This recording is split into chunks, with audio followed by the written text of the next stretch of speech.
ये बात है त्रेता युग की, जब पृथ्वी लोक पर क्षत्रियों का अहंकार और अत्याचार बढ़ गया था।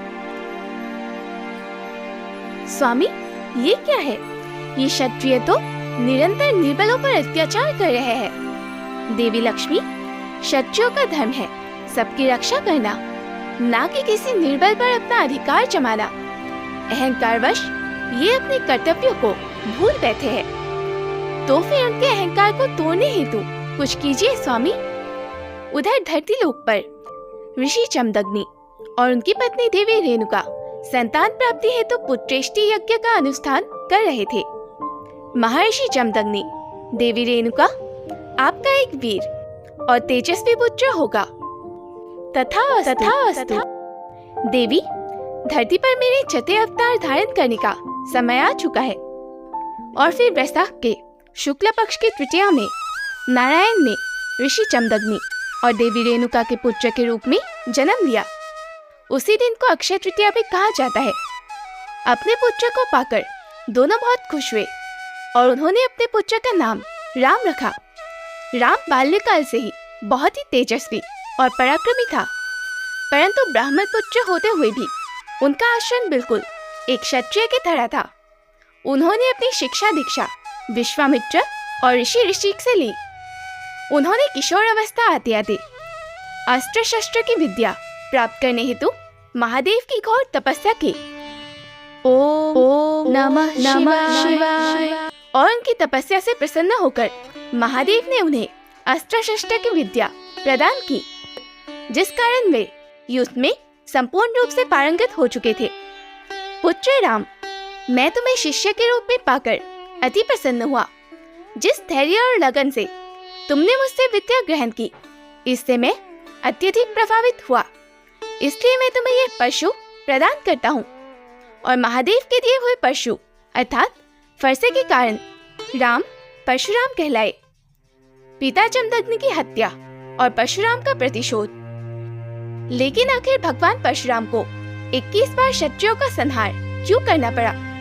त्रेता युग में एक हैहर वंश के राजा कार्तिवीर्य अर्जुन ने भगवान दत्तात्रेय की घोर तपस्या कर उनसे ये वरदान प्राप्त कर लिया था कि उसे सहस्त्र भुजाएं और युद्ध में किसी से भी परास्त हो पाए, जिस कारण वे सहस्त्रार्जुन भी कहलाते थे।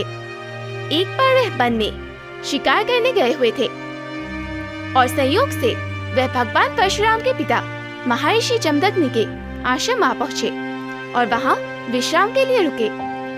परंतु कार्तिवीर्य अर्जुन की नजर आश्रम की कामधेनु गाय पर पड़ी, जो निरंतर सबके लिए भोजन का प्रबंध कर रही थी। दरअसल उस दिव्य कामधेनु गाय को देवराज इंद्र ने महर्षि जमदग्नि को भेद स्वरूप दी थी, ताकि वह आश्रम और अतिथियों की सेवा में काम आ सके। ऐसी चमत्कारी गाय, अद्भुत, इसे तो मेरे पास होना चाहिए। और फिर कार्तिवीर्य अर्जुन के मन में लालच आ गया। वह अपना विवेक खो बैठे। वह कामधेनु गाय को बलपूर्वक उनके आश्रम से ले गए। परंतु जब भगवान परशुराम को इस वृत्तांत का ज्ञात हुआ, तो वह कार्तिवीर्य अर्जुन के साथ युद्ध कर कामधेनु गाय को वापस आश्रम ले आए। युद्ध में भगवान परशुराम ने कार्तिवीर्य अर्जुन की सभी भुजाएं और शीश धड़ से अलग कर उनका वध कर दिया। और जब कार्तिवीर्य अर्जुन के पुत्रों को इस बात का ज्ञात हुआ, तब उन्होंने प्रतिशोध की ज्वाला में भगवान परशुराम की अनुपस्थिति में उनके पिता ऋषि जमदग्नि की निर्मम हत्या कर दी। और पति की मृत्यु पर उनकी पतिव्रता माता देवी रेणुका ने भी अपने प्राण त्याग दिए।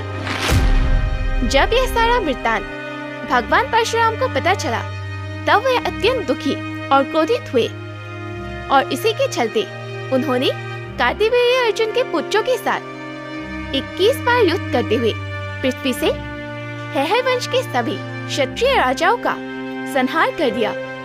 और बस इतने में ही उनका क्रोध शांत नहीं हुआ, बल्कि वह अपने प्रतिशोध में इतना खो गए थे कि उन्होंने हैहर वंशी क्षत्रियों के रुधिर से स्थलन पंचक क्षेत्र के 5 सरोवर भर दिए। और यहाँ तक कि उन्होंने अपने पिता का श्राद्ध भी कार्तिवीर्य अर्जुन के पुत्रों के रक्त से किया था।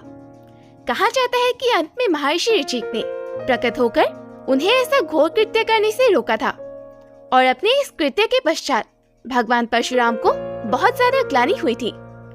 तब उन्होंने एक अश्वमेध यज्ञ का आयोजन किया और सप्तद्वीप युक्त पृथ्वी महर्षि कश्यप को दान कर दी। साथ ही उन्होंने देवराज इंद्र के समक्ष अपने शस्त्र भी त्याग दिए और सागर द्वारा उच्चित भूभाग महेंद्र पर्वत पर रहने लगे।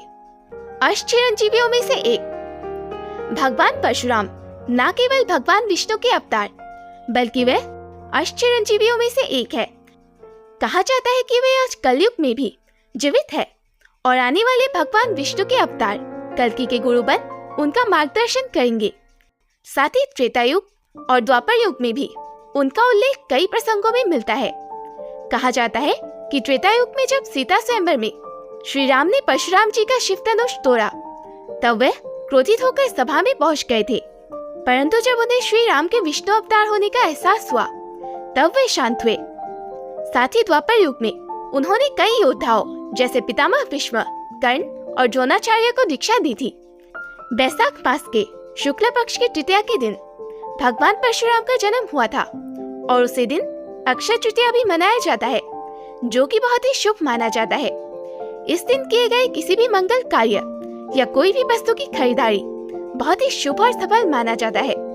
यह दिन पूजा, दान, तपस्या के लिए बहुत अच्छा है और इस दिन किए गए दान का बहुत अधिक गुना फल मिलता है।